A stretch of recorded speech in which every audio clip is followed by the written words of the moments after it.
I like that chaos. It's like a little puzzle. Like, how am I gonna make this work in this space with these limitations and with what I got in the best way possible? That's what pop-ups are. I mean, it's less than ideal, but it's the fastest way to start and test out a concept and see if it works. Hey, did you eat yet? I'm Victor, and today we're exploring a topic that I'm super fascinated by, the Bay Area's food pop-up scene. A few years ago, I started to really explore pop-up events, whether they were held at food festivals, farmers markets, breweries, sidewalks, people's homes, pop-up kitchens, basically anywhere that they could set up at. And I discovered that some of the best food in the Bay was being served at these food pop-ups. The food pop-up culture in the Bay is so quintessential and is a true reflection of the people in the Bay Area. Even without the means of their own fully dedicated brick and mortar kitchen, these chefs and business owners are utilizing what they have available to them, grinding, creating amazing menus, and serving great food for the Bay. Over the years, I've been grateful to be able to create connections with some of these folks, and have been supporting their events since I tried their food for the first time.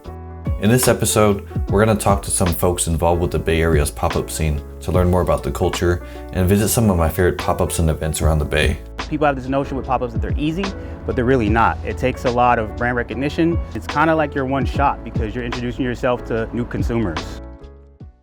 Sincero is an OG in the food pop-up scene in the Bay, and we sat down with him to talk about pop-ups and his experiences. Food pop-ups are the easiest way for anybody's food concept to test it, rather than open a restaurant outright, but also less overhead and hopefully an opportunity to share some of your food. There's so many different types of food pop-ups all around the Bay Area, providing some of the most diverse cuisines and some of the most interesting menus you can find anywhere. It's mixed. There's a bunch of different stuff, you know. There's people like me selling tacos and the variations of flour, corn. Some people will do one thing for pop-ups and then other things for private dinners. Some people come from very well-known restaurants. I mean, there's a lot of variety. With a lot of these pop-ups, chefs are testing out their concepts and building out their brands, but there's obviously limitations with small, temporary spaces. A lot of the menu dictates are, it's inspiration, but also it's just a reality of what you have to work with. How can you craft something that's pretty fucking good with the limitations you have? Imagination is infinite, you know? It could go any way, but like also, you just physically need certain tools to make certain dishes. The goals for everyone might be a little different, but for the most part, everyone wants their own dedicated spaces, whether it's a brick and mortar, a food truck, or whatever allows them to fully create what they want. Can't speak for everyone, but I think a lot of people probably would like space. It's just a different level of responsibility. For a while, I thought I didn't want that, but I think I do now. I think I'm ready. It's a big responsibility. It's payroll, just everything's gonna increase and expand. The good, the bad, the ugly. The goal isn't to stay a pop-up forever. I think I've stayed a pop-up for a long time, 7 years at this point, and I mean, it is time. For me, it's like either take it to the next level or do something else completely different. Follow Sincero at Taco Sincero to find his next pop-up event for some of my favorite food you can find in the Bay. I'm obsessed with Texas barbecue and discovered Picos BBQ earlier this year. Picos is a Texas-style barbecue pop-up operation in the Bay, currently popping up at Blue Oak Brewing Company in San Carlos pretty frequently. I am Russell Savage of Picos BBQ. I knew nothing about barbecue, honestly. I got burnt out of cooking professionally, and I needed a fresh start, and barbecue lit a fire in me, pun intended. Maybe about 6 months before I moved back here from Texas, I was like, that would be cool to put my name on things and actually do my own thing and start a little barbecue business, because there's a ton of great food in the Bay Area, but not a lot of barbecue options, so I wanted to change that. We made a stop at Blue Oak Brewing one weekend to try Picos BBQ and got to see Russell up close in action serving brisket and ribs to his very loyal customers. The brisket was great, the bark was beautiful, and the flat was juicy and tender.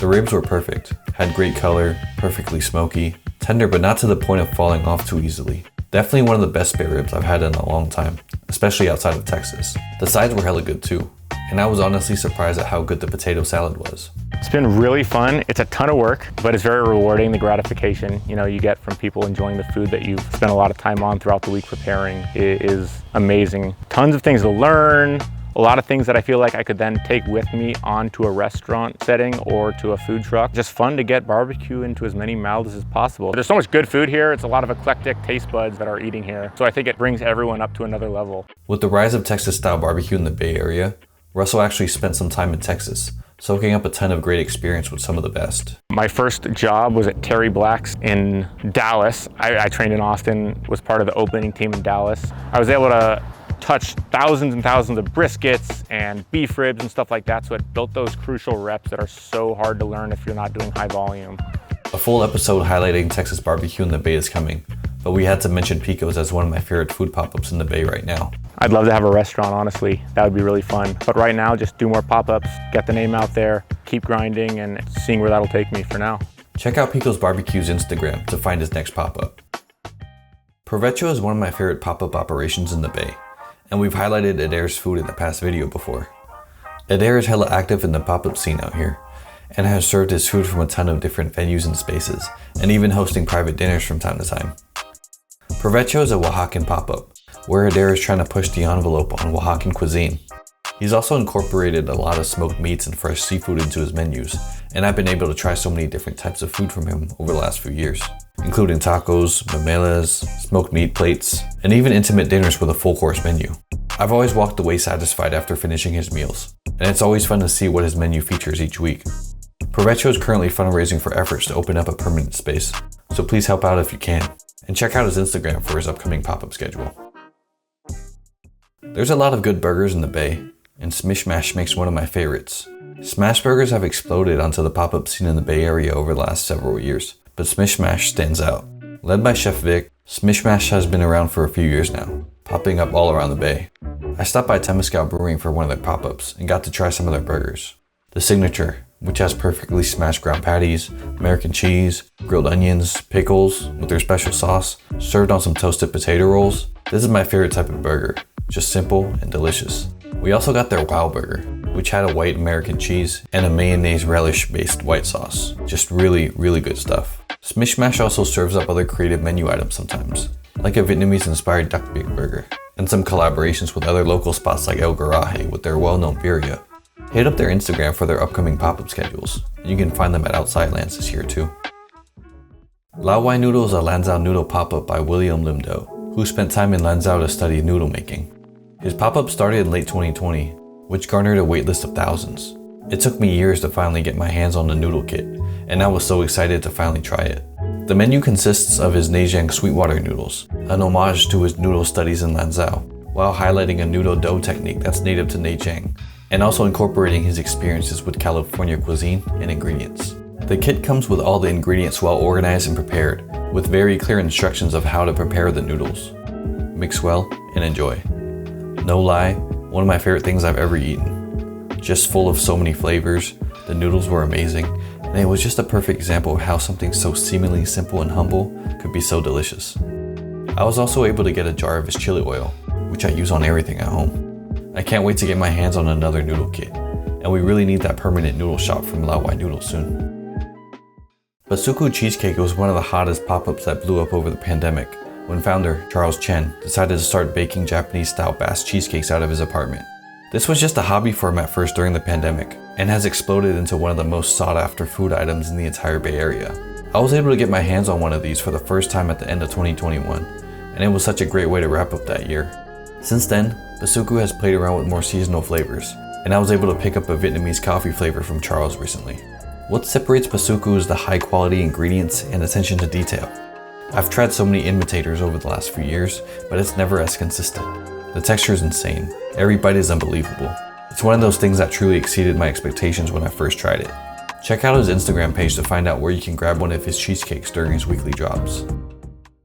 Corner Oakland is an event space and bar with rotating food pop-ups located in Fruitvale that opened up a couple years ago. A ton of Bay Area favorites have operated out of Corner these last few years, whether it's for pop-up or catering events, use of their commissary kitchen, or just overall collaborating with the Corner team to expand their businesses. We headed to Fruitvale and sat down with Chase, who used to run Padron Grill out of Corner, to talk about his experiences as a pop-up business owner and operating out of Corner's kitchen. I'm Chase Farmer. I'm from LA and owner of Padron Grill, which used to operate out of this location space. Started working on our concept, and within testing it within this market, I mean, it was such a great response and very communal here. So we didn't want to run back to LA. We want to kind of stay here and just build here because of the just love and the affinity that we got from here. and we just started searching around and came across Corner. It was like perfect timing. It's really a place for someone that has an idea in their head. It's a great place for them to start, to roll out their idea and have support behind their idea. The toughest thing with being in the restaurant sector is those concepts usually don't last. You know, the average duration of a restaurant, it's not a long shelf life, right? So you could take your steps here, understand what it means to be an entrepreneur first and foremost, understand what operation means, and understand what you need to do in order to scale up, to have your own brick and mortar someday. To me, it's a great hub for you to actually flush out your idea in its entirety from infancy. And it's just great support. You know, you have people that have been in this business for years. You have some that have been here for decades. You have chefs that are here that come from Michelin star restaurants and you won't even know it. Anyone in the East Bay or in the Bay in general who want to take a chance on themselves and are hesitant, go ahead and just give it a shot. Bet on yourself and bet on Corner, and I guarantee you'll end up where you want to be if you put the work in. Head over to Corner's Instagram page to find out what pop-ups or events are happening each week. There are so many food pop-ups throughout the Bay Area, and I wasn't able to highlight all the great ones I've been able to try. There's so many events every week throughout different parts of the Bay Area that you can find at various breweries, wineries, event spaces, farmers markets, and more. One of my favorite events to hit up is First Fridays at the Gilman Wine Block. The lineup each month is stacked with some of the Bay Area's best, and you can find so many different types of food at each event. A lot of the people I've featured throughout my video series are regulars at this event every month. Doka Beer is an Asian-inspired brewery in the Jack London area, and is very active in the food pop-up scene and local events. This year, they hosted their second Chicken and Beer Festival, which attracted thousands of attendees to check out some of the best chicken and beer from the Bay, as well as some vendors from LA. They also host occasional food pop-ups, and I got to try some delicious Filipino-inspired food from Compost Kitchen during one of my visits. Check out Compost Kitchen on Instagram for her menus and where she's popping up next. And so many of these food pop-ups are available for private catering events, so please reach out to these folks for their delicious food. Shout out to Churros South San Francisco, Noodle Belly, and Carnitas Zamora for catering our baby shower earlier this year. A ton of the Bay Area's best restaurants started out as pop-ups, and I'm hoping that we'll see some of the pop-ups I mentioned in this video also end up with more permanent fixtures. Some of my favorites include Fix Q, which started out of Fick and Rekka's home kitchen, and now has lines of people waiting outside their restaurant in Alameda for their delicious barbecue and Indonesian dishes. Line Dance Cafe, originally a pop-up, has gained attention from the Michelin Guide and the James Beard Foundation for their exciting vegan Singaporean fusion dishes over the years. While the restaurant shut down earlier this year, they're still active in hosting events. Oak's Deli also started out as a pop-up, and they were able to open up their permanent space on Telegraph 2 years ago and puts out amazing sandwich menus each week that sell out. The food pop-up scene in the Bay is extraordinary, and I really encourage all of you to check out some of these events. Whether it's food entrepreneurs working towards their dreams or young chefs testing out new concepts, it's some of the most exciting food you can find anywhere.